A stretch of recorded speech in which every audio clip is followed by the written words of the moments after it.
Bueno, les damos la bienvenida a esta conferencia del profesor Esteban Malet. Yo venía pensando que nuestra Facultad de Derecho es muy joven. Hace muy poco que hemos abierto nuestras puertas, pero sin embargo hemos tenido una suerte muy particular, muy especial, porque en estos pocos años de existencia se nos han dado las oportunidades de escuchar a grandes juristas, no solamente de nuestro país, sino también juristas internacionales. Cuando digo grandes juristas, probablemente ustedes lo sepan, pero quiero decírselo a Esteban Malet. Dentro de pocos días, por ejemplo, se va a cumplir un año de la fecha en que en este mismo lugar donde había estado Malet estuvo sentado Luigi Ferraioli, presentándonos una conferencia memorable. Conferencia memorable como estoy absolutamente seguro hoy, y van a ver que no exagero en lo más mínimo, nos va a dejar Malet. Esteban Malet es egresado, es abogado egresado de la Universidad de San Pablo, es magíster, máster en Derecho, es doctor en Derecho del Trabajo y de la Seguridad Social por la Universidad de San Pablo, es profesor de la Universidad de San Pablo, pero además también es profesor invitado de varias universidades europeas, de Portugal, de Francia, pero por sobre todas las cosas, además de una extensa carrera como escritor en materia jurídica, por sobre todas las cosas, yo creo que la definición más cabal de lo que es Malet puede sintetizarse en la idea de que es un jurista elegante, un jurista fino, un jurista que reflexiona, que presenta los temas con enorme claridad y que además desgrana razonamientos que nos permiten seguirlo con verdadera atención, como pocas veces lo he escuchado exponer a algún jurista, no solamente de derecho al trabajo, sino de cualquier materia. Ayer lo presentábamos en Montevideo recordando una anécdota que voy a reiterar hoy porque creo que es muy ilustrativa acerca de lo que es la dimensión de Esteban Malet. Yo lo conocí, nosotros nos conocimos hace ya unos cuantos años, en el año 2002, en la ciudad de Santa María, en Río Grande do Sul. Y en aquel entonces sube al estrado a hacer una presentación, una persona muy, también en aquel momento era un poco más joven, y me deslumbró su oratoria y su excelente presentación. Tanto que a mi retorno a Montevideo, conversando con Héctor Hugo Barbagelata, le comenté que me había sentido verdaderamente deslumbrado por aquel joven jurista brasileño. Me dijo, no me llama la atención. Hace poco tiempo, Otávio Bueno Magano, uno de los grandes laboralistas brasileños y latinoamericanos, me dijo, como decía Barbagelata, hay que prestarle atención a Esteban Malet, porque va a ser, dentro de poco tiempo, un laboralista número 1 de Brasil. Y seguramente ese tiempo ya ha transcurrido, porque Esteban seguramente es un jurista de dimensión verdaderamente continental. Así que a Esteban le dejamos la palabra y le agradecemos mucho el haber aceptado esta invitación para acompañarnos en este día de hoy. Gracias.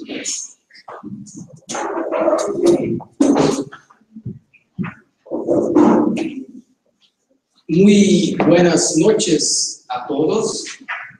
estas serão as únicas palavras que vão me ouvir falar em espanhol. Porque, infelizmente, por mais que eu desejasse, eu não sei falar espanhol. E os brasileiros, que frequentemente não sabem falar espanhol, quando se põem a tentar falar espanhol, fazem uma tristíssima figura.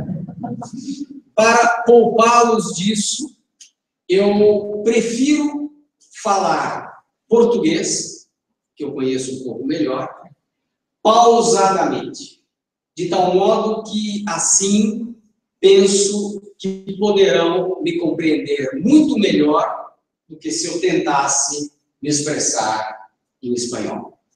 Mas eu peço a todos, logo de saída, se em algum momento não me entenderem, por favor, façam um sinal que eu, com a melhor das boas vontades, vou tentar me expressar de uma outra forma para que possamos estabelecer um diálogo rico entre nós.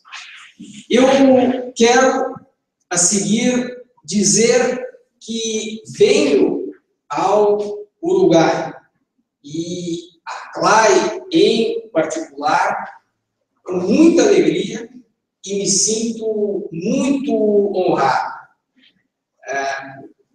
Talvez para vocês não seja fácil perceber como um brasileiro ser convidado para vir ao Uruguai, um brasileiro que se dedica ao direito do trabalho, ser convidado para vir ao Uruguai é uma suma distinção.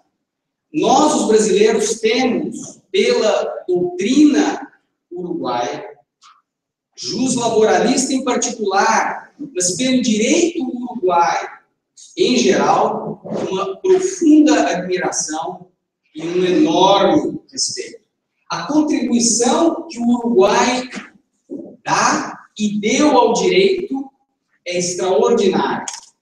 Eu poderia citar um rol enorme de juristas importantes que nós, os brasileiros, estudamos a todo momento. Mas vou mencionar apenas 3 como exemplo. Américo Plá Rodrigues, Bárbara Relata e professor Mário Garmendia. São professores que nós, a todo momento, lemos, estudamos e citamos em nossos trabalhos acadêmicos e profissionais. Vocês são, portanto, muito afortunados. E o fato de me terem convidado para poder discutir convosco o direito do trabalho é motivo, para mim, de muita alegria. Agradeço, portanto, este convite. E quero dizer também, isso é importante, logo de saída, que quanto maior é a expectativa criada, maior é a frustração do recebido. Digo isso para já colocar no devido plano o que verão a seguir. Porque o que o professor Mário Garmendia disse ao meu respeito é simplesmente a visão de um amigo querido e muito generoso. Mas longe está da verdade. Portanto, para que não se frustrem demasiadamente, por favor, reduzam sensivelmente qualquer expectativa. Até porque nós vamos tratar de um tema extremamente difícil, extremamente complexo e transcendente. O princípio da igualdade e o seu oposto à discriminação no campo que nos interessa, o direito do trabalho. Esse princípio da igualdade é hoje um princípio fundamental, inerente a qualquer Estado democrático de direito. Nós encontramos a referência de maneira variada nos mais distintos países. No Brasil, a Constituição diz expressamente isso. As diferentes constituições europeias, cada uma à sua forma, fazem referência a este postulado fundamental. Tenho certeza que no Uruguai também isso está presente. E, diria mais, temos dificuldade de imaginar um Estado democrático de direito sem o princípio constitucional da igualdade. Portanto, como disse, é uma regra transcendente, de fundamental importância, mas, ao mesmo tempo, uma regra muito difícil de ser compreendida e de ser devidamente interpretada. No Brasil, costumamos dizer repetidamente que o princípio constitucional da igualdade significa tratar de modo igual os iguais e de modo desigual os desiguais. E ainda alguns acrescentam, para dar um arcabouço mais elaborado a esta conceituação, tratar os desiguais de modo desigual, na medida da respectiva desigualdade. E achamos que com esta afirmação, com este conceito, com esta ideia, conseguimos captar a essência do princípio constitucional da igualdade.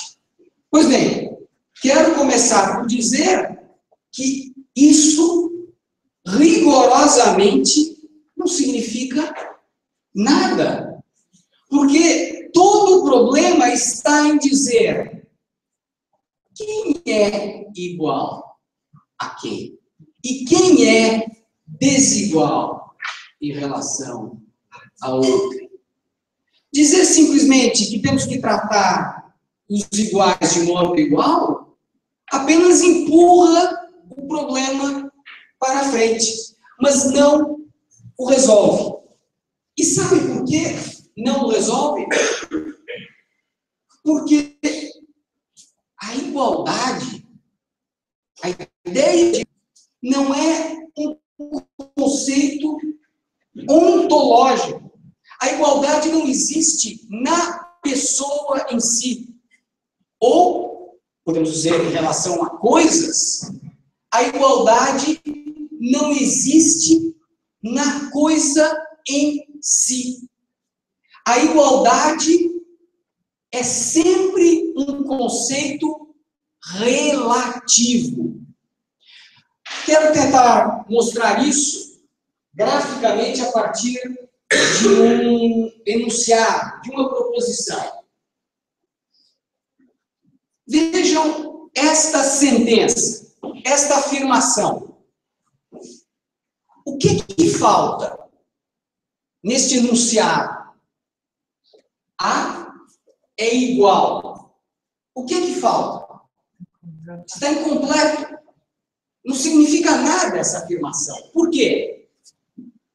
Porque eu preciso adicionar alguma coisa. A é igual a B, ou poderia inverter, é diferente de B.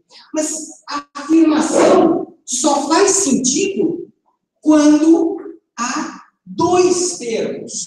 Por isso é que a igualdade não é um conceito ontológico, mas é um conceito relativo ou relacional entre duas pessoas, dois objetos ou duas situações. Agora, dizer que A é igual a B, que eu sempre precisarei de um segundo elemento para fazer a comparação, ainda não resolve o problema do princípio da igualdade ou do próprio conceito lógico de igualdade. É preciso algo mais. E sabem por quê? Porque a essência da ideia de igualdade está na comparação. Mas a comparação pode ser feita a partir dos mais diferentes parâmetros, o que permite, quando comparamos pessoas, comparamos coisas, quando comparamos fenômenos, permite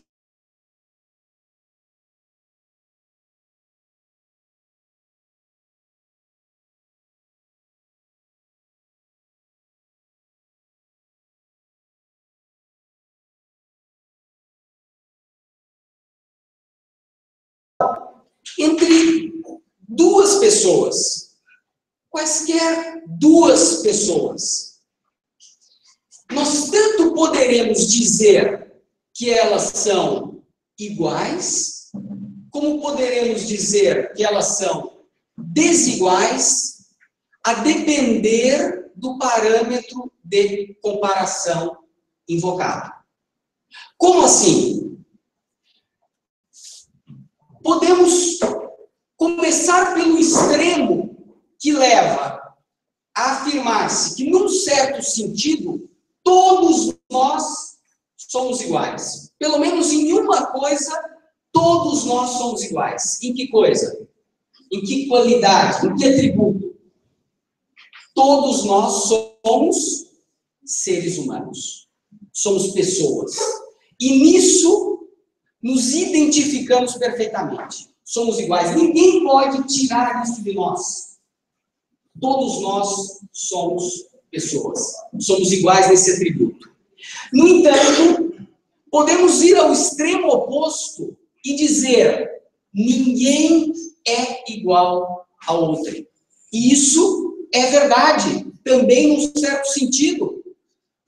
Por quê?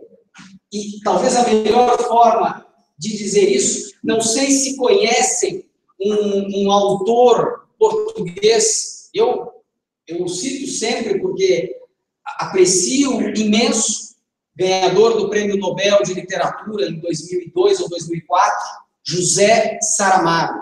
Não sei se é conhecido no Uruguai, como é no Brasil e em Portugal, sobretudo. Ele escreveu vários livros interessantíssimos, e um dos últimos que escreveu chama-se O Homem Duplicado. Eu até digo que vale a pena ler o livro e vale a pena evitar o filme que se fez a partir do livro. Porque o livro é excelente e o filme é péssimo. E a história é muito interessante. Um personagem principal, num fim de semana, com tempo livre, resolve alugar um filme para assisti-lo e se depara com um personagem nesse filme que é idêntico a ele. Por uma enorme casualidade. Por isso é que o livro se chama O Homem Duplicado. Mas a história se desenrola, não vou contá-la, para não estragar o prazer daqueles que não tiveram a oportunidade de ler o livro. Mas o José Saramago trabalha com o paradoxo da identidade absoluta, que se rompe em um dado momento. Por quê? Porque se eles fossem absolutamente idênticos, não seriam duas pessoas, mas teria de ser a mesma pessoa. Ora, isso é óbvio. Dois gêmeos idênticos univitelinos. São a mesma pessoa? Claro que não. Cada um é, vejam, a palavra em português, não sei se em espanhol será a mesma palavra que nós usamos, cada um é um indivíduo. Indivíduo quer dizer justamente único. Cada um é uma pessoa. Então vejam, de um lado, todos nós somos iguais, porque somos seres humanos, mas, de outro lado, cada um de nós é diferente de todos os demais, até eventualmente do nosso gênio univitelino, porque cada um de nós é um indivíduo. E, por isso mesmo, é que eu poderei, a propósito de cada um de vocês, de cada pessoa nessa sala, mostrar que em certos aspectos somos iguais e em certos outros aspectos somos diferentes. Eu, quinta-feira, fiz esse exemplo, usei desse exemplo com o professor Mário Garmendia. Somos iguais no fato de que somos latino-americanos, nós os dois, sul-americanos, nós os dois. Mas somos diferentes no fato de que ele é uruguaio, eu sou brasileiro. Somos iguais no fato de que ambos somos professores de direito do trabalho. Somos diferentes no fato de que o professor Mário leciona em duas prestigiosas instituições uruguaias e eu leciono em uma universidade brasileira. E por aí vai. Seremos iguais em alguns aspectos, diferentes em outros aspectos. Daí, essa dificuldade em definir quem é igual, quem é desigual. A resposta, e eu digo sempre aos alunos na faculdade, quando faço uma pergunta e um aluno responde, depende, eu digo, essa é uma resposta que serve quase sempre. E aqui também, dizer quem é igual e quem é desigual, muitas vezes teremos que dizer, depende. Depende do parâmetro de comparação, do critério de comparação que adotarmos. Vejam como o assunto é complicado. E para piorar, percebam que, na verdade, o direito, e eu imagino que muitos aqui ou já estudaram o direito, ou estudam o direito, e alguns estudarão o direito a vida toda. O direito, o que faz o tempo todo é distinguir e diferenciar para regular as relações jurídicas. É isso que faz a lei. A lei o tempo todo estabelece distinções, diferencia uma conduta de outra para dizer que uma é um crime, outra não é. Diferencia uma pessoa de outra, o maior do menor da criança, para estabelecer uma proteção para a criança que não existe para o maior. Diferencia, penso que será a mesma expressão em espanhol, o capaz, que pode praticar atos jurídicos, do incapaz, que não os pode praticar. E assim, sucessivamente, a lei, o que faz é distinguir as diferentes situações, as diferentes condutas e as diferentes pessoas para estabelecer tratamentos diferenciados. Muito bem. E o problema se torna especialmente delicado Porque algumas distinções são legítimas e outras distinções são ilegítimas. São inconstitucionais quando nós temos o princípio da igualdade posto na Constituição. Distinguir homem da mulher é legítimo ou é ilegítimo? É constitucional ou é inconstitucional? Qual seria a melhor resposta? Depende. Exato. Depende da circunstância em que a distinção foi feita ou foi posta. E daí é que decorre, de um lado, o que se chama de diferenciação ou distinção, que é algo legítimo e que o ordenamento jurídico pode fazer, da discriminação, que é, no fundo, a diferenciação ilegítima, abusiva e inconstitucional. Isso parece resolver o problema? Eu diria, não. Isso é, talvez, apenas o começo da percepção da magnitude do problema e de toda a sua complexidade.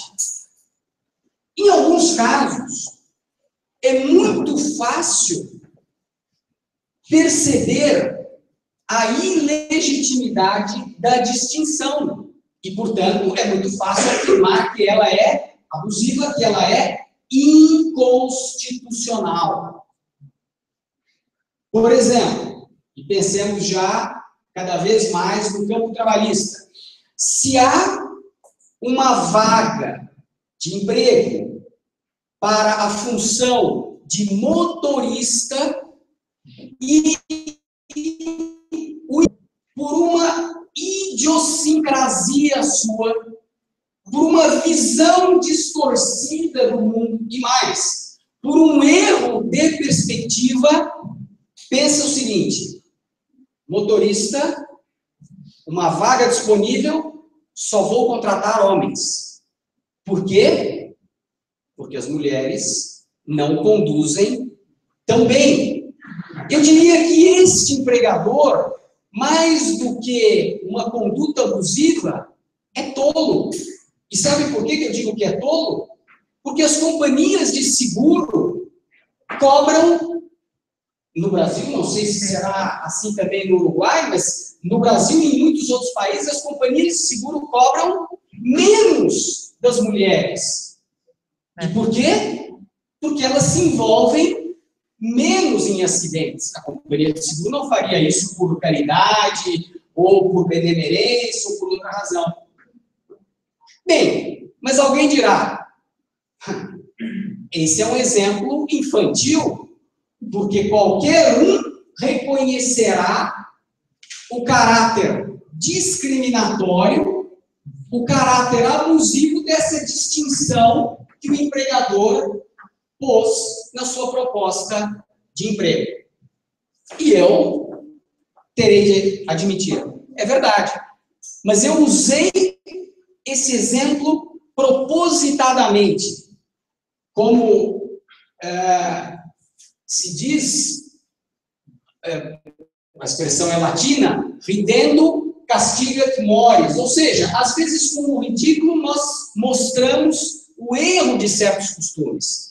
E eu quis usar esse exemplo porque a partir dele passo para um outro que eu vou apresentar sob a forma de pergunta.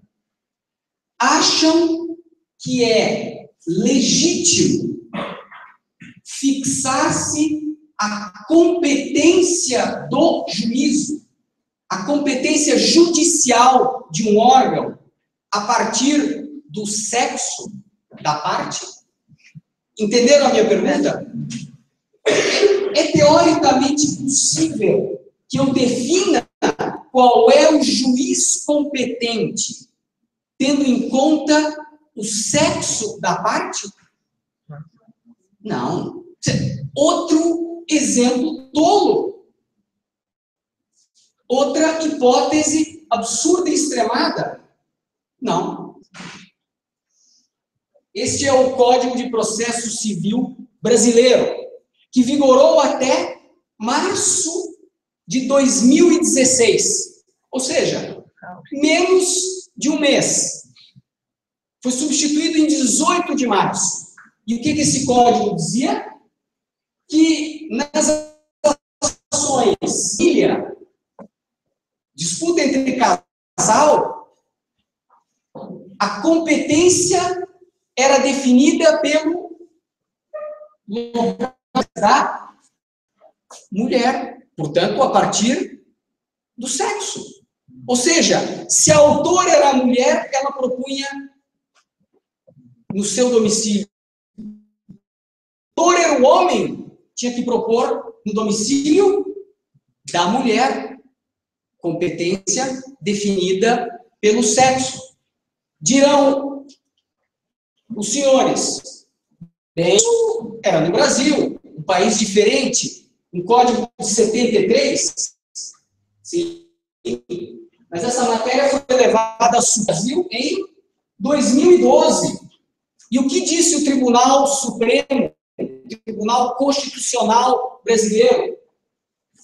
Essa regra não ofende o princípio da isonomia, o princípio constitucional da igualdade. E por que não? Porque é uma regra de proteção mulher. Numa ação de litígio entre os cônjuges, a mulher é a parte mais frágil, mais fraca. Portanto, ela deve ser favorecida na definição da competência do juízo. Em 2012, o Tribunal Supremo afirmou a constitucionalidade dessa distinção. Ora, o que isso mostra? Isso, na verdade, mostra que o elemento de distinção, nesse caso, o sexo, ele pode ou não ser considerado legítimo conforme o contexto, conforme a cultura, conforme o momento. Ou seja, há sempre uma relatividade em torno daquilo que é uma distinção legítima e é uma discriminação abusiva. E se nós olharmos em outros sistemas jurídicos, em outros momentos, vamos perceber isso ainda muito. Eu não quero ficar preso apenas ao Brasil, e por isso vou recorrer a outros sistemas jurídicos da brasileira e penso, em grande medida também, diferentes da cultura uruguaia. E penso sempre essa enorme relatividade em torno da legitimidade ou não do critério de distinção. Dou como segundo exemplo um caso muito interessante, muito próximo da realidade de todos nós, o exercício da advocacia. Ou seja, a possibilidade de trabalhar como advogado. Eu imagino que muitos aqui são advogados e outros pretenderão ser advogados. Pois bem, no século XIX, foi aprovada uma lei num estado norte-americano proibindo as mulheres de exercer a advocacia. Compreendo o seu espanto. Qual é o sentido disso? Com o nosso olhar do século XXI, parece uma aberração. Mas entendeu-se que não era conveniente a mulher exercer a advocacia. Bom, e como na Constituição norte-americana já havia nessa altura a 14ª emenda, a emenda que foi aprovada para abolir a escravidão, essa matéria, portanto, estabelece a igualdade de todos perante a lei, essa matéria foi parar na Suprema Corte. E o que disse a Suprema Corte? Para que não achem que isto é, nós usamos no Brasil a expressão conversa de pescador. Não sei se aqui se usa. O que é a conversa de pescador? É aquele que diz que o peixe que escapou é muito maior do que aquele pequeno que traz como prova do sucesso da pescaria. Ou seja, é alguém que conta bromas, mentiras. Exageração. Exatamente. Vejam o que disse a Corte Suprema dos Estados Unidos em 1873. A lei não é inconstitucional. Não é. Sabe por que a lei não é inconstitucional? Está na parte assinalada em vermelho. O supremo destino e a missão da mulher correspondem a preencher um nobre papel de esposa e mãe. Ora, se ela vai advogar, isso poderá comprometer as suas responsabilidades. Portanto, a lei é legítima e constitucional. Por quê? Porque são papéis sociais diferentes. E esse problema depois se colocou num outro caso. E veja, aqui nós estamos em 1873.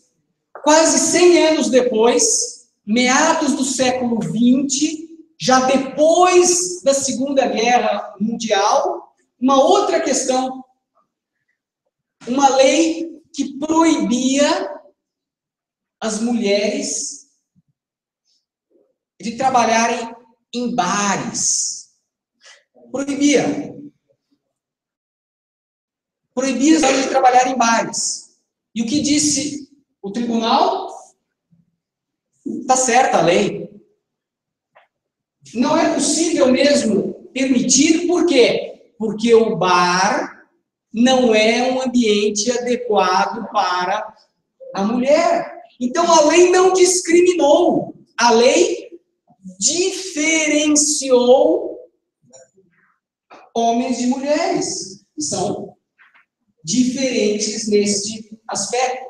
E eu poderia explicar mais tarde ainda, pena que eu não trouxe essa decisão, mas passados 15 ou 20 anos, essa decisão é da década de 60. Como sabem, o tribunal do júri, sabem o que é o tribunal do júri? Um colegiado de leigos, não de juízes profissionais, de leigos do povo, o tribunal do júri, jurados, que decidem processos civis e criminais nos Estados Unidos. Muitas vezes, eu tenho certeza que todos já viram filmes americanos sobre julgamento, alguns que se estendem por várias horas, às vezes por dias. Há um filme que é excelente, 11 Cabeças e uma Sentença. Não sei se viram, talvez a tradução seja diferente, mas é um filme belíssimo. Conhece o filme em que apenas no início apenas é contra a condenação e depois de vários dias ele consegue convencer todos os demais da inocência do acusado. É um filme que eu recomendo, mas ele passou 2 ou 3 dias para convencer os demais jurados. Bom, qual era o problema? Uma lei da Flórida que dizia o seguinte: o trabalho de jurado, de integrar o tribunal do júri, é obrigatório, exceto para as mulheres. Imaginam por que a diferença? Se a mulher for passar 2 ou 3 dias no tribunal do júri, quem é que vai cuidar do marido e da casa? Então, que o marido passe 2 ou 3 dias, tá bem. Mas a mulher não, porque senão a casa se desorganiza. E, mais uma vez, a Suprema Corte disse: não é inconstitucional liberar-se a mulher de uma obrigação imposta aos homens. Dirão todos, mas isso é um barbarismo, isso está superado, isso é século XX, nós estamos no século XXI. É? Pois bem, eu digo, pelo Brasil, o serviço militar é obrigatório no Brasil para os homens. Para as mulheres, não é obrigatório. Em Israel, o militar é obrigatório para homens, para as mulheres. Diferentes culturas, diferentes respostas para o mesmo problema. Há um outro exemplo que é quase caricato, mas é verdadeiro. E tudo o que eu digo aqui, eu extraio de fontes fidedignas, não há nada de invenção minha. A Itália, e conversávamos no caminho, eu já sei que, tal como no Brasil, a influência italiana no Uruguai é importante. São Paulo é uma cidade italiana na América do Sul. Tantos são os italianos. Aliás, posso dizer, eu tenho ascendentes italianos do lado paterno e do lado materno. Aliás, eu diria que eu sou mais italiano quase do que brasileiro. Pois bem, o Código Penal italiano, que é de 1943, ainda da época do fascismo, mas está em vigor até hoje, o mesmo Código Penal, tem um crime que é o crime de adultério. Não sei se no Código Penal uruguaio haverá, no Brasil existe também esse crime, embora em alguma medida esteja em desuso pela liberalização dos costumes, mas esse crime no Código Penal italiano é regulado no artigo 559. Só que com uma particularidade interessante, não sei se notaram. A mulher adúltera é punida com reclusão de até 1 ano. Notem, a mulher adúltera, não o homem adúltero. Claro, Código de 1943, Itália, uma sociedade bastante machista em certo aspecto. Bem, mas 1947, a Constituição Democrática Italiana, posterior ao fascismo, que estabelece absoluta igualdade entre homens e mulheres.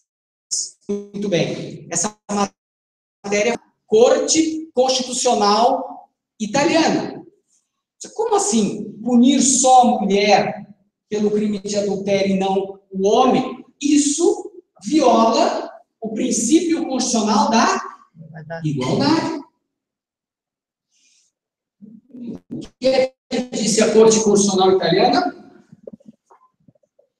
O artigo 559 do Código Penal não é inconstitucional. Por que não? Porque valorou diversamente uma situação que o legislador considerou diversa. Portanto, o Código Penal não diz, o Código Penal diferenciou. E por que não houve discriminação e sim diferenciação? Há uma diferença? E sim, há. E isso está na decisão da Corte Constitucional. A mulher que comete um adultério, afinal, vamos refletir. Qual é a razão para que se puna o adultério? Qual é o motivo? Por que existe esse crime em tantos códigos penais? Por uma razão muito simples. O problema da legitimidade dos filhos. Porque o adultério pode introduzir um filho ilegítimo na família. Muito bem, e o que diz a Corte Constitucional Italiana? Está aí a razão para a diferenciação. A mulher que comete o adultério introduz um filho ilegítimo na família. Por isso, a punição estabelecida pelo legislador. E o homem? Não, o homem introduz a família alheia. Puniu a mulher e não o homem. Por isso, a constitucionalidade da norma. Bom, apenas para que vocês não fiquem em suspenso ou perplexos, eu posso dizer, essa decisão é de 1961, passados 8 anos, com uma nova composição da Corte Constitucional e com uma enorme pressão do movimento feminista italiano, a Corte voltou atrás e disse, é inconstitucional. Nós pensamos melhor e chegamos à conclusão de que o que dissemos antes foi uma grande tolice. Mas isso para mostrar a relatividade das afirmações em torno do tema da igualdade e da discriminação. E quando nós transplantamos isso para o direito do trabalho, nós vamos ver que a todo momento nós nos deparamos com essa dificuldade de saber se estamos diante de uma diferenciação de tratamento de duas pessoas que são diferentes ou se estamos diante de uma discriminação sempre da premissa. Eu poderei, relativamente a pessoas, dizer que elas são iguais ou diferentes conforme eu quero. Então, quando trazemos isso para o direito do trabalho, os problemas também surgem de maneira muito intensa. Eu começo por um tema, eu sei que aqui não é tão importante como no Brasil, mas no Brasil é muito sensível, que é o problema da discriminação racial. O Brasil teve uma fortíssima presença de africanos como escravos. O Brasil foi um dos últimos do mundo a abolir a escravidão. E em algumas cidades, a quantidade de descendentes é enorme. Isso faz com que a discriminação racial seja um problema sério. É muito diferente daquilo que se vê, por exemplo, nos Estados Unidos, em que há uma discriminação ostensiva, aberta, franca, direta. No Brasil, um grande sociólogo chegou a dizer isso no século passado, o Brasil é uma democracia racial. Falso. Há o preconceito, mas o preconceito oculto, velado, que não se manifesta, e que talvez seja até pior, porque é mais difícil de se combater. E por isso é que a Constituição brasileira expressamente proíbe a discriminação racial e vai além. Diz, a discriminação racial é um crime imprescritível, ou seja, pode ser punido mesmo que praticado há 10, 15, 20, 30 ou 40 anos, inafiançável, não se pode permitir a liberdade dessa pessoa, é um crime hediondo, é um dos crimes mais severamente punidos. Pois bem, mas eu pergunto, se eu tenho uma peça de teatro em que eu preciso de um ator para desempenhar um papel de oriental, um japonês, por exemplo, é razoável que eu não aceite para esta função um afrodescendente? Caso se apresente um candidato e eu diga, não vou contratá-lo para esta função, eu estou a discriminá-lo ou estou a fazer uma diferenciação por conta da função a ser exercida?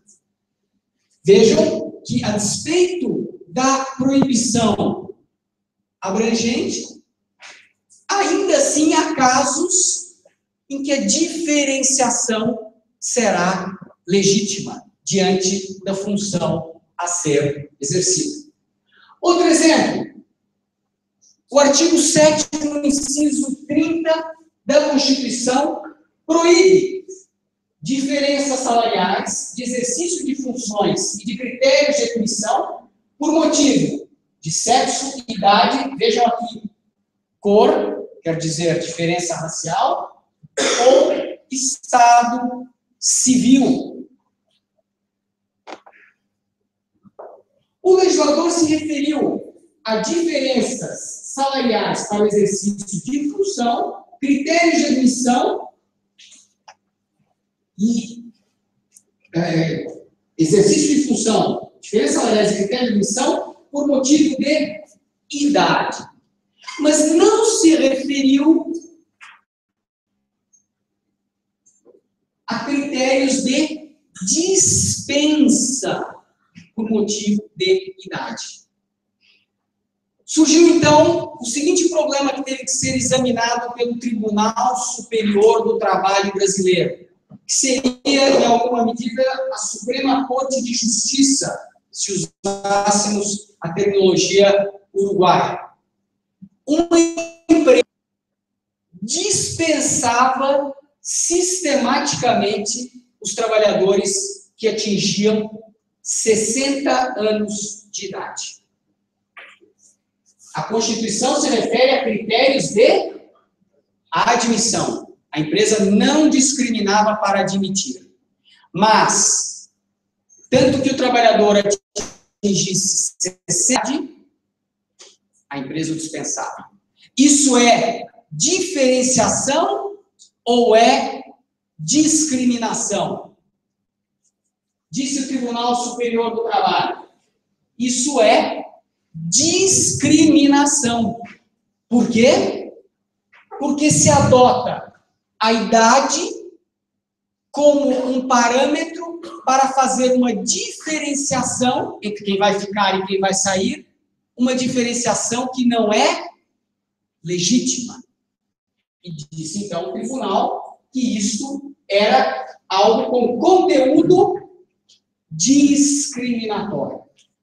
Pois bem, eu penso que muitos vão concordar com essa decisão. Mas a seguir eu faço uma pergunta, e eu respondo com os dados que eu tenho do direito brasileiro. No Brasil, o funcionário público que atinge anos de idade é aposentado, jubilado compulsoriamente. Quer ele queira, quer ele não queira. Quer ele esteja apto para o trabalho e se sinta apto, ele será dispensado. No Uruguai também se passa algo semelhante? Em determinadas ocupações. Pronto. É algo discriminatório ou não? Mesmo os juízes, quando atingem uma certa idade, são obrigatoriamente jubilados no Brasil. Ou seja, a lei faz exatamente aquilo que o Tribunal Superior do Trabalho disse que era discriminatório. Ora, e nós podemos pensar numa regulamentação diferente. E existe isso, eu mencionava na quinta-feira, a Corte Suprema dos Estados Unidos, ou na Corte Suprema dos Estados Unidos, não existe limite de idade. Ninguém é jubilado na Corte Suprema dos Estados Unidos. O juiz, a partir do momento que entra no tribunal, só sai quando ele quer ou quando morre, naturalmente. Alguém dirá, sim, mas depois de um certo tempo, o juiz vai querer sair, mas pelo contrário. O mais raro é que eles não queiram sair enquanto conseguem exercer a sua função. E não faz muito tempo, aposentou-se, jubilou-se um juiz da Corte Suprema com 91 anos de idade. Havia sido nomeado pelo... Vejam só, isso foi... não faz muito tempo, faz 8 ou 10 anos, havia sido nomeado pelo presidente Ford. E ainda estava em exercício na Corte Suprema. E dizem alguns com uma certa maldade. Mais lúcido do que muitos outros que entraram bastante tempo depois. É o juiz John Paul. Ou seja, não se pode diferenciar com base na idade. E, no entanto, continuamos a diferenciar muitas vezes. Nos Estados Unidos, e mesmo em São Paulo, no Brasil, alguns escritórios de advocacia, grandes escritórios, grandes sociedades de advogado, têm uma regra interna que o sócio que atinge 60 ou 65 anos de idade é obrigado a sair da sociedade. Por quê? Sabe por quê?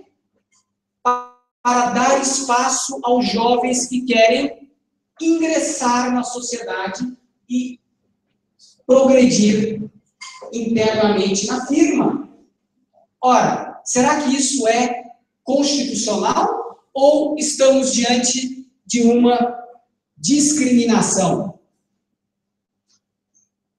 Eu poderei dizer, depende. A resposta talvez não seja uma só em todos os locais, em todas as funções, em diferentes momentos. Para algumas funções que exigem vigor físico, eu posso estabelecer limite de idade.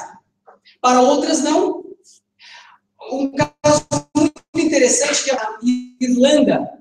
Uma companhia aérea que abriu vagas para certas funções e, inocentemente, ou talvez não tão inocentemente, colocou no anúncio, na oferta do emprego, procuramos pessoas competentes, motivadas e jovens para o exercício da função. Isso deu origem a uma queixa por discriminação. E o que disse o tribunal irlandês? Exigir pessoas competentes está bem, pessoas motivadas também está bem, mas dizer que devem ser jovens, não. Porque nada impõe que alguém seja competente e motivado e não tão jovem. Viram um outro filme, não que eu veja muitos filmes, mas eu gosto às vezes de ilustrar as minhas afirmações com alguns filmes, que em português se chama O Estagiário. Não sei como se chama. O Passante. É o Passante? É um filme recente. Viu esse filme? Não tenho para verlo. Então, vale a pena. Eu já não me recordo, minha memória para nomes não é muito boa, mas o ator é excelente. Sí. Como é que se chama? Anne Hathaway es la protagonista mujer y el hombre no me acuerdo. Exatamente. É reconhecido. Exatamente. E a história é isso mesmo, mostra que é um jubilado. Sí. Não é bom? Robert De Niro. É isso mesmo.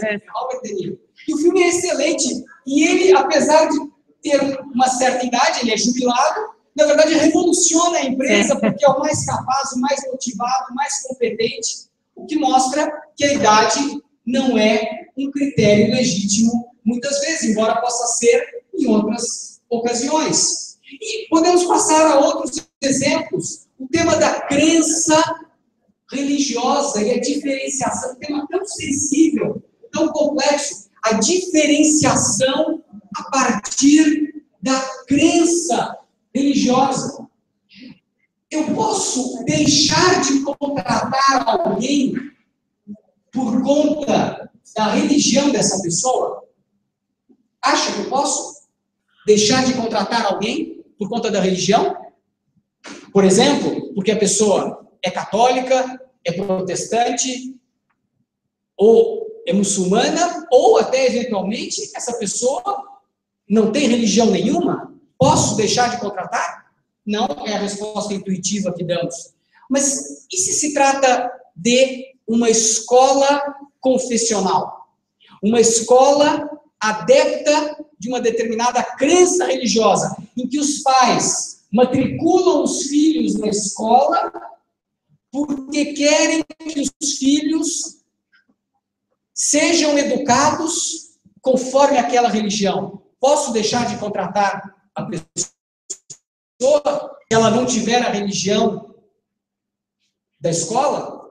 Isso é o que nós chamamos de, em direito do trabalho, empregadores de tendência. A empresa ou a instituição tem uma determinada tendência, que poderá ser religiosa, mas pode ser política, pode ser ideológica. Será que esse empregador é obrigado a admitir um trabalhador que não tem a mesma tendência ou tem uma tendência oposta? Por exemplo, uma escola laica pode ser obrigada a contratar um professor de biologia que acredita no criacionismo? Ou o contrário?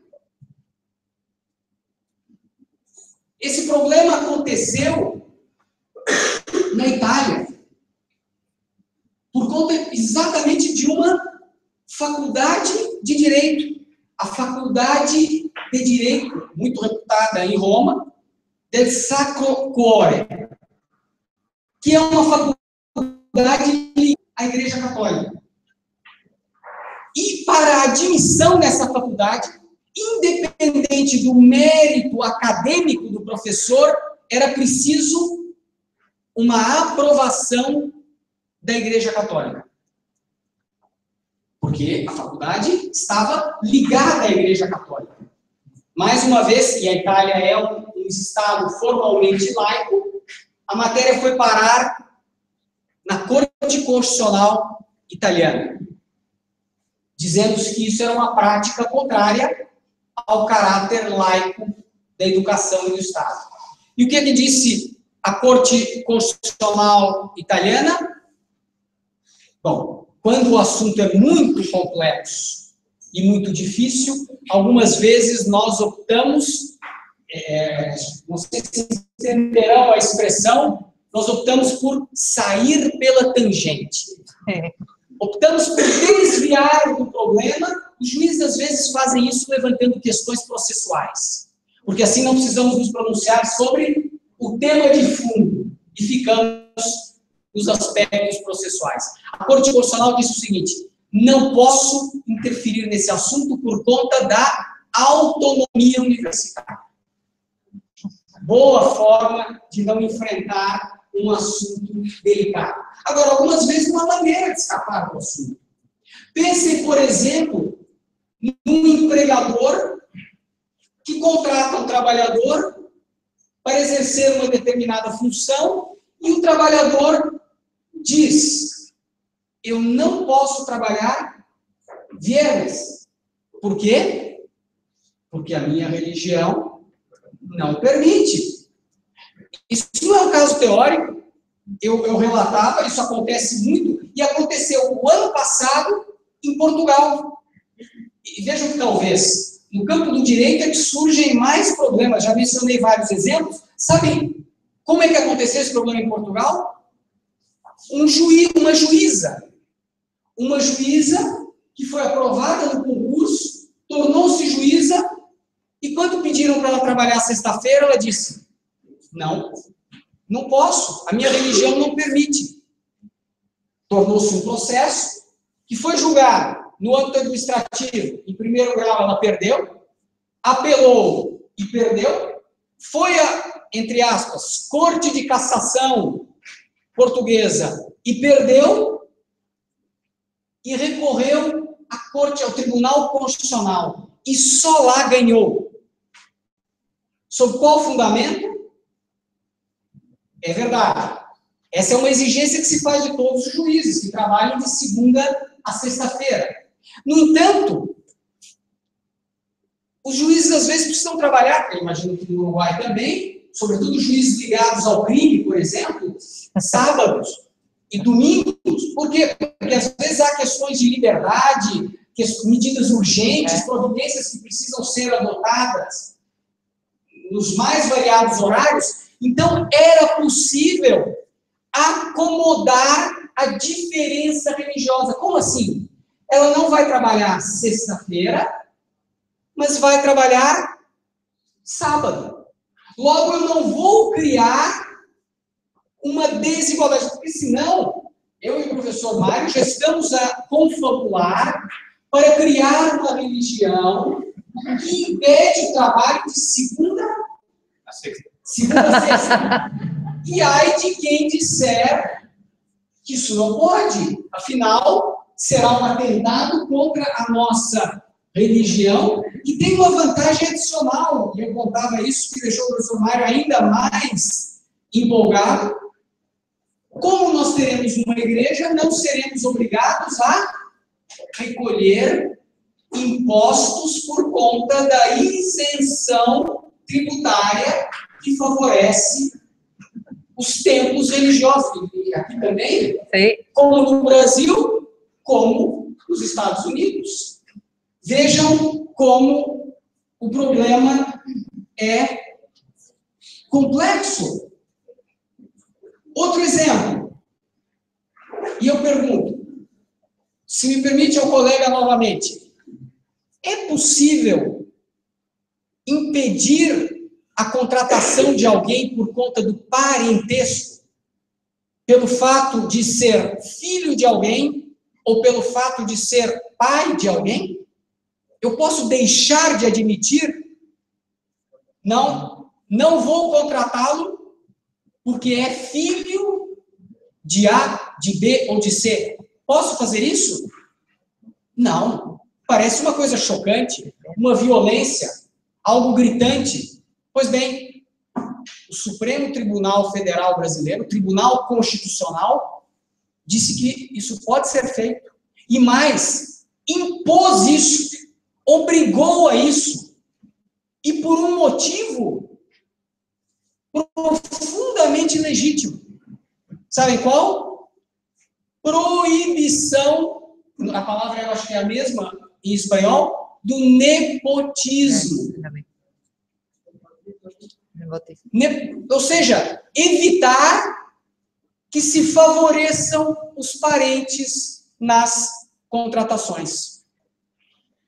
Algo que faz todo sentido, mas que cria uma diferenciação. Eu não poderei, eventualmente, ser contratado por alguém porque sou filho de determinada pessoa. Ora, eu penso que todos concordarão. Uma empresa que impede casamento entre empregados pratica um ilícito, porque isso diz respeito à vida privada. Aliás, é muito comum que famílias surjam por conta dos laços do trabalho. Eu, de certo modo, sou vítima disso, porque conheci a minha mulher no ambiente de trabalho. Agora, portanto, eu não poderia ser impedido de me casar com ela por causa disso. Mas eu pergunto, imaginem, se ela fosse minha subordinada, isso jamais aconteceria, o mais provável seria o inverso, naturalmente. Mas se ela fosse minha subordinada, continuar a ser o chefe dela? Ou isso criaria no ambiente de trabalho um problema adicional? De tal modo que, nesse caso, o parentesco pode ser um elemento de diferenciação. Como assim? Abriu-se uma vaga num determinado posto, poderá preencher essa vaga alguém que seja filho do superior imediato dessa função. Porque, naturalmente, o parentesco vai dificultar o relacionamento entre subordinado e chefe. Eu continuo com os exemplos. A nacionalidade. pode ser um elemento de diferenciação? Pode? Não sei. Pergunto. Depende. Essa resposta é a melhor de todas. O Supremo Tribunal Federal Brasileiro teve que se defrontar com a seguinte situação. Uma companhia aérea, eu não vou dizer qual é a companhia aérea, mas eu vou dizer que é uma companhia aérea francesa. Com isso eu não digo qual é a companhia aérea, mas o fato é que essa companhia aérea oferecia para os empregados franceses condições de trabalho diferentes das que eram oferecidas para os empregados brasileiros. O que disse o Supremo Tribunal Federal? Essa discriminação se funda num atributo, qualidade, nota intrínseca ou extrínseca do indivíduo e é inconstitucional. Parece uma resposta correta.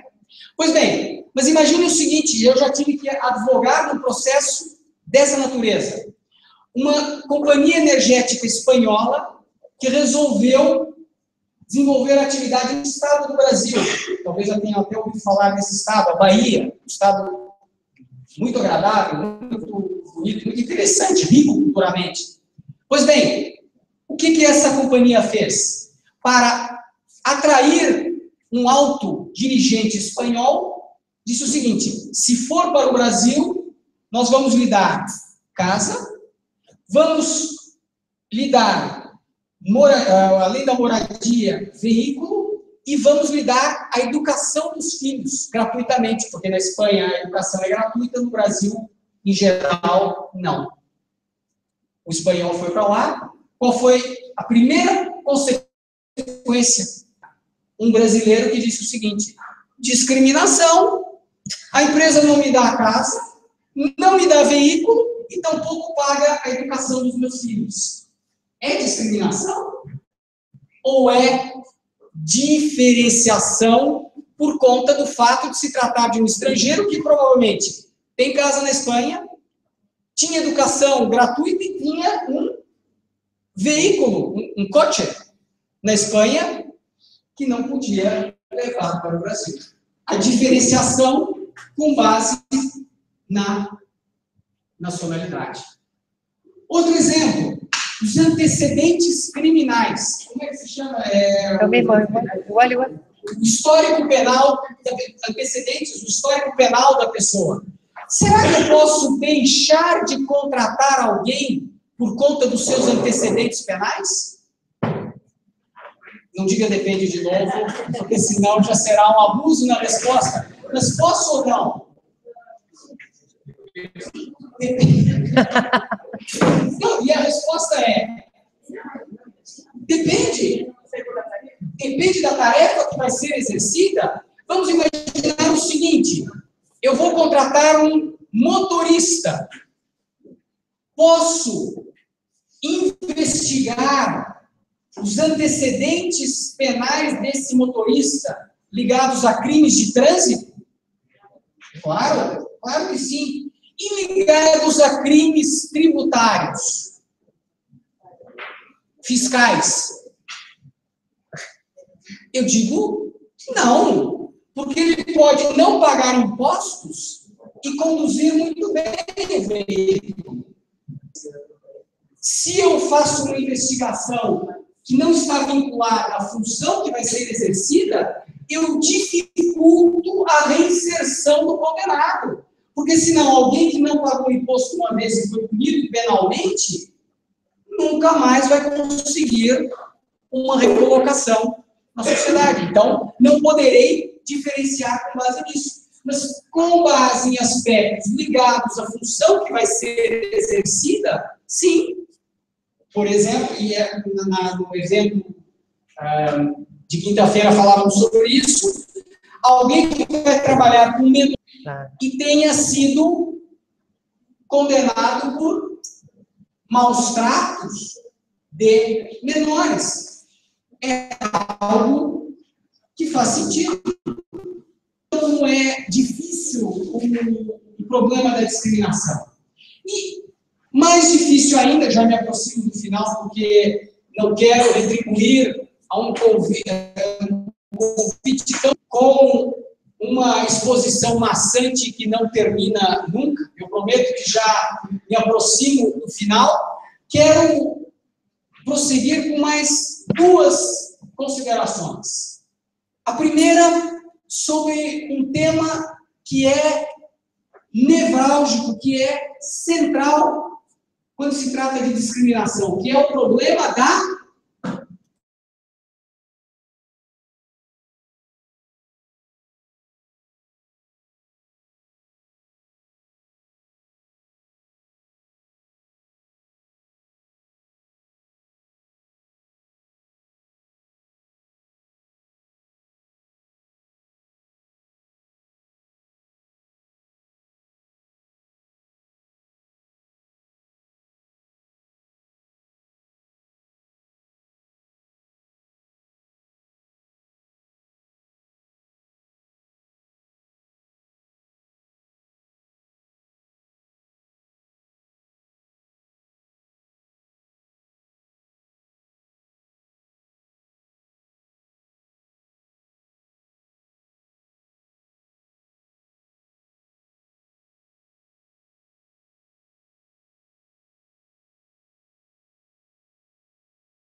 eu preciso motivar os atos em direito do trabalho. Por exemplo, há 5 candidatos para uma vaga. Um é afrodescendente e eu discrimino afrodescendentes. Eu não contrato afrodescendentes. Mas o que eu vou dizer? Vou dizer, não foi contratado porque é afrodescendente? Não. O que eu vou dizer? Nada. Simplesmente vou contratar outro e vou praticar a discriminação.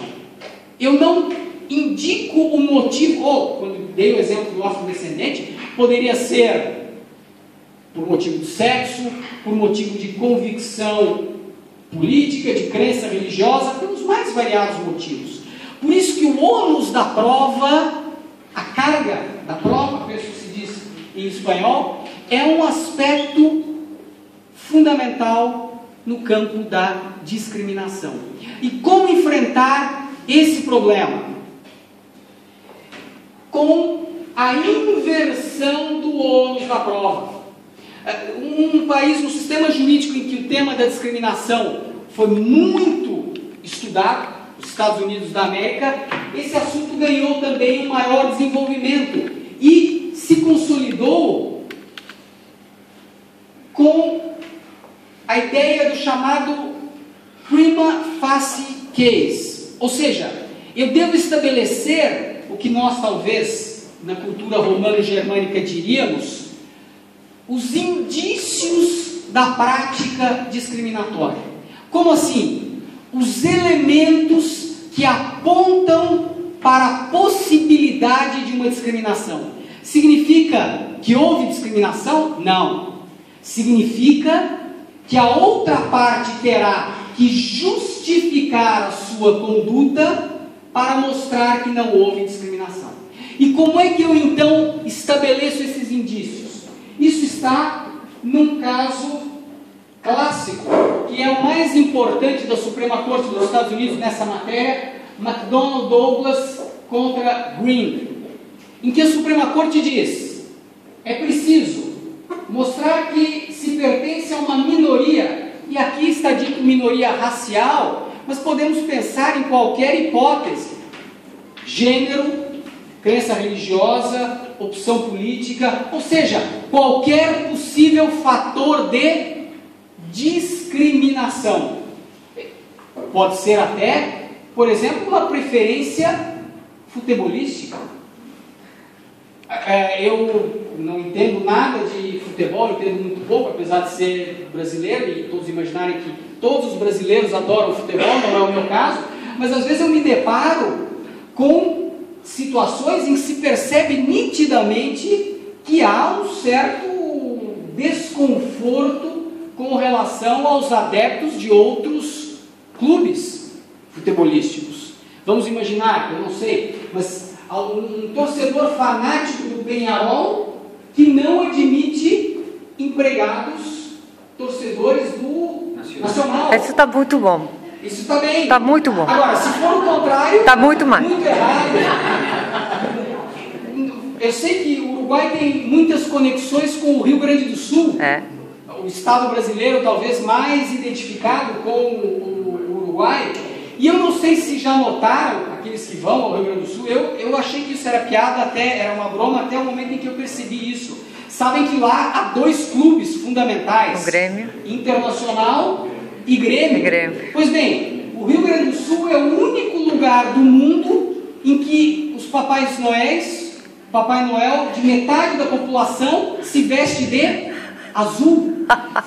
Sim, porque os torcedores do Internacional não concebem do Grêmio não concebem um Papai Noel vermelho, tá bom. porque isso seria um Papai Noel do Internacional. Então, e é verdade isso. Reparem que o Papai Noel se veste de azul para os gremistas do Rio Grande do Sul. Ora, então pode ser que a preferência esportiva seja um fator de pertencer a uma minoria. Depois é preciso mostrar que eu me apresentei para a função que o empregador tinha disponível, que eu tinha qualificação para a função, mas fui rejeitado, e que depois da rejeição da minha inscrição, a vaga permaneceu aberta. Porque muitas vezes nós perceberemos uma disparidade em certas profissões, sem que isso se deva a um motivo discriminatório. Vou dar um exemplo que me ocorreu quando eu vinha de São Paulo para Montevidéu, de avião, naturalmente, e eu não podia perder a oportunidade de fazer uma provocação, um xiste, diríamos, um xiste com a minha mulher. Por quê?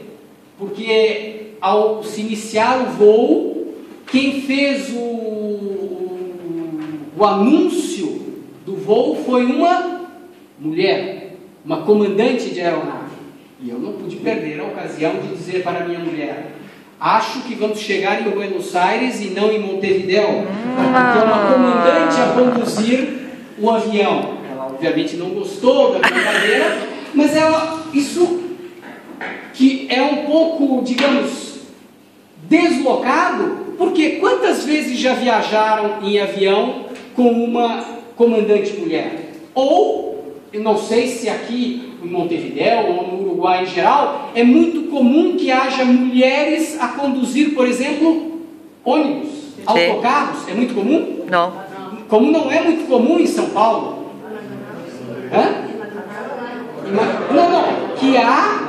Que há, mas em muito menor número do que os homens. Eu pergunto, isso é fruto de discriminação ou decorre talvez do fato de que, por exemplo, muitas mulheres durante muito tempo não procuraram essas funções? E isso faz com que haja um desequilíbrio que não significa necessariamente uma discriminação. Portanto, nesse caso da companhia aérea, podemos dizer que a companhia aérea discrimina? Só por isso não. Seria preciso que uma mulher provasse que se apresentou, que tinha qualificação e que não foi admitida. Ou seja, há uma inversão do ônus da prova. Isso contribui para resolver o problema da discriminação. Agora, algumas vezes é preciso uma medida adicional, e chego ao segundo ponto, com o qual, para o alívio de todos, eu terminarei a minha apresentação, que é o ponto das chamadas, não sei se também se usa essa expressão no Uruguai, ações afirmativas, do direito norte-americano, affirmative actions, ou seja, diferenciação para reestabelecer um equilíbrio. Isso foi algo que se praticou intensamente nos Estados Unidos com o estabelecimento das chamadas cotas. É a mesma expressão? Sim. Cotas. A ideia é exatamente a mesma. Especialmente em relação aos afrodescendentes. Claro, porque durante muito tempo a segregação racial era imposta por lei. Lembram-se do célebre caso que desencadeou o movimento dessegregacionista nos Estados Unidos, da Rose Park, resolveu se sentar exatamente no ônibus, numa cadeira reservada para brancos, no Mississippi, exatamente, e isso deflagrou, espoletou a transformação e depois a abolição das leis racistas. Mas nem por isso o problema acabou. Por quê? Porque, por exemplo, os negros não tinham acesso às universidades. Certo. E daí foram criadas as cotas, que é algo que hoje no Brasil também se faz. Só que põe o problema de maneira inversa. Como assim? Isso aconteceu no Texas, numa escola de medicina. Uma candidata branca que se inscreveu para uma universidade, obteve uma determinada nota e foi preterida porque havia um candidato negro com uma nota inferior que deveria ser admitido para preencher a cota. E a matéria foi parar na Corte Suprema dos Estados Unidos. E o que lhe disse a Corte Suprema? A mesma que disse o que viram no início sobre as mulheres, disse: isto não é uma discriminação, é uma diferenciação para trazer uma igualdade substancial numa situação em que a igualdade formal não é suficiente para respeitar o princípio da isonomia. E com base nisso, admitiu o tratamento favorecido de um integrante de uma minoria. Esse é um problema que hoje está em discussão no Brasil. Por quê? Porque nós temos cotas nas universidades, e não só para negros, afrodescendentes, como também cotas para índios. E em partidos políticos, nós temos cotas para mulheres. Os partidos políticos devem reservar, no mínimo, 30% das candidaturas para mulheres. Por quê? Porque as mulheres, durante muito tempo, estiveram e talvez ainda estejam subrepresentadas no parlamento. Embora, lembrem-se, não sei se eu volto para o Brasil amanhã, não sei se continuará assim, nós ainda temos uma presidente, né? Não se sabe até quando, mas por enquanto ainda é uma presidente mulher. Subrepresentação no parlamento mesmo assim, e com isso a criação das cotas. Ou seja, algo que não é inconstitucional, é a diferenciação para estabelecer-se mais igualdade substancial. Porque muitas vezes dizer apenas todos são iguais perante a lei significa chancelar a desigualdade substancial. Ou seja, esse problema da igualdade é um problema quase sem fim e quase inesgotável em torno das reflexões que ele permite.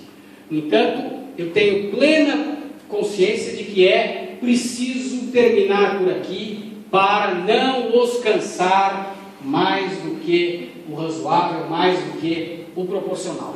Eu termino agradecendo muito a paciência com que me ouviram, a boa vontade com que escutaram essa minha apresentação, e espero que tenham, primeiro, podido entender alguma coisa e, de algum modo, que tenham podido aproveitar algo do que foi dito aqui. Muito obrigado pela boa vontade, pela paciência e pela atenção.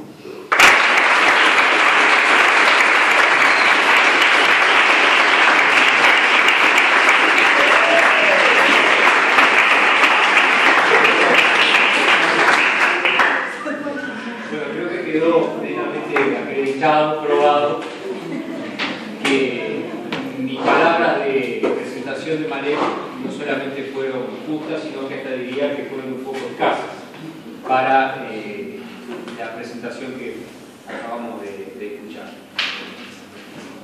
No sé si alguien quiere hacer algún comentario, hacer alguna pregunta.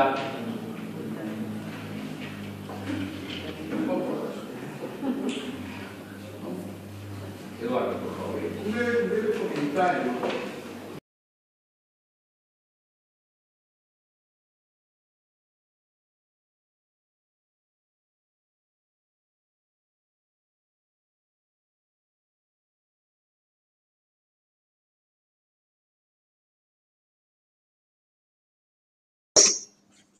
Ese es el caso.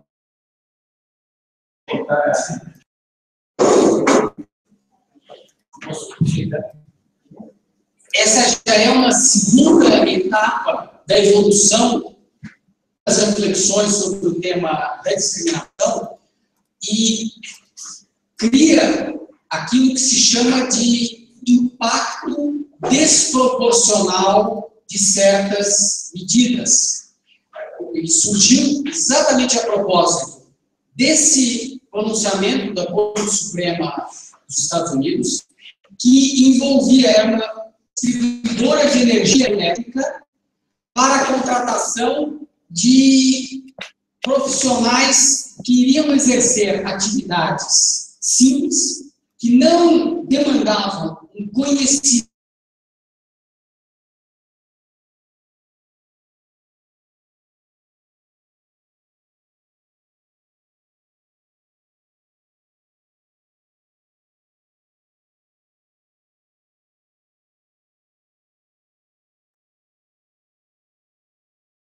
um fator de discriminação indireto, que é com isso que o tribunal levou em conta, aparentemente neutro à educação, mas que era irrelevante para a função exercida. E que afetava de modo desigual brancos e negros. E, a partir daí, é que se constrói a ideia de que os requisitos para a função a ser exercida têm de estar justificados e relacionados com a atividade. Do contrário, passa a ser uma exigência ilegítima. E isso acontece também muito mais na Europa, de uma maneira, vejam como a coisa se torna exatamente cada vez mais complicada e mais sutil. Alguns países, em algumas legislações, ou alguns empregadores, passaram a dizer o seguinte: temos o contrato a tempo pleno e o contrato a tempo parcial. Uma jornada menor de trabalho. Pagaremos para quem trabalhar, hipoteticamente, a tempo pleno, 10 por hora. Para quem trabalhar a tempo parcial, eu vou pagar por hora a metade, 5. Bom, isso parece um critério neutro, objetivo, tendo em conta simplesmente a dedicação ao trabalho. Essa prática é proibida. E sabem por quê? Porque se constatou que as mulheres, por conta de preocupações com filhos, com a família, têm uma tendência maior de trabalhar a tempo parcial do que os homens. Portanto, aquele critério aparentemente neutro esconde uma discriminação por motivo de sexo. E isso hoje o Tribunal de Justiça da União Europeia considera uma prática discriminatória proibida. É exatamente esse ponto, mas que mostra como o assunto é complexo e é difícil. Agradeço muito o Afrese. Exatamente, exatamente. Ou seja, no fundo nós percebemos que a maldade do ser humano não tem limites. E a sofisticação para burlar a lei e fazer o proibido é extraordinária. É por isso que se diz que muitas vezes com as crianças e com os menores não convém proibir frontalmente, porque senão o proibido tem um sabor especial. Violar a lei é muitas vezes mais agradável do que simplesmente fazer o que deve ser feito. Eu digo isso até por experiência própria. Minha mãe fez com que eu não me tornasse um fumante da maneira mais eficaz e mais inteligente. Quando eu disse para ela, quero fumar, isso poderia gerar uma reação violentíssima. Ela disse, nenhum problema, só que vai fumar na minha frente do início ao fim do cigarro. Foi a única vez. Nunca mais. Funcionou perfeitamente. Se ela tivesse dito, nem pense nisso, eu talvez hoje fosse fumante.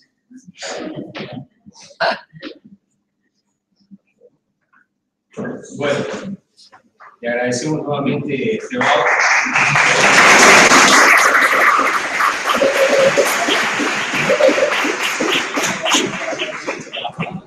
La presencia. Vegano.